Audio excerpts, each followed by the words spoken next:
My stepmom had never really been part of my family in my head. She had been there all along, but I never considered her a part of the family because I'm pretty sure that in her head, she did not consider me family either. However, after that decision that my father had made, I decided that neither of them were worthy enough of being called family, since that was a big word that came with a lot of responsibilities. My father had tried to be there for me initially, and I respected that, but in the end, he valued my stepmother a lot more than me. After I moved in with my grandparents, they were the ones who took care of me and even hired a full-time nurse to help me out. They were nice people, and I had always had a good relationship with them. The only reason I had not moved in with them earlier was just because I was still holding out hope that maybe my father would change eventually, but he did not.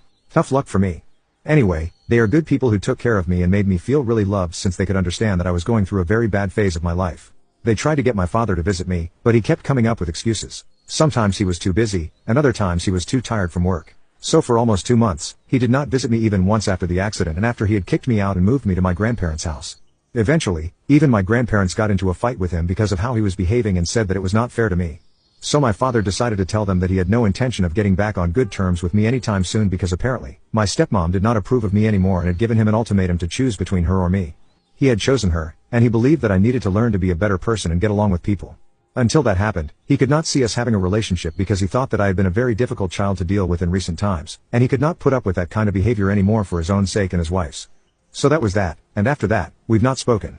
My grandparents were the ones who sent me to college after I had recovered, and they have been there for me all along. 2 years have passed since then, and I'm going to graduate in 1 year now. I've been trying to move on with my life, and it has been difficult, but I have good friends and grandparents to be there for me, so it's relatively easier for me, I guess. Anyway, I hadn't heard anything from or about my parents in the past few years, and until recently, I had no intention of ever getting back at them or doing anything to disrupt their lives. I was living and doing just fine without them. But I guess my stepmom has serious mental problems, because she reached out to me last week to tell me that she and my father were renewing their wedding vows in a couple of weeks and she wanted me to attend that event. I was very confused as to why she wanted me there, and I wrote back to her instantly, telling her that I was not going to be coming.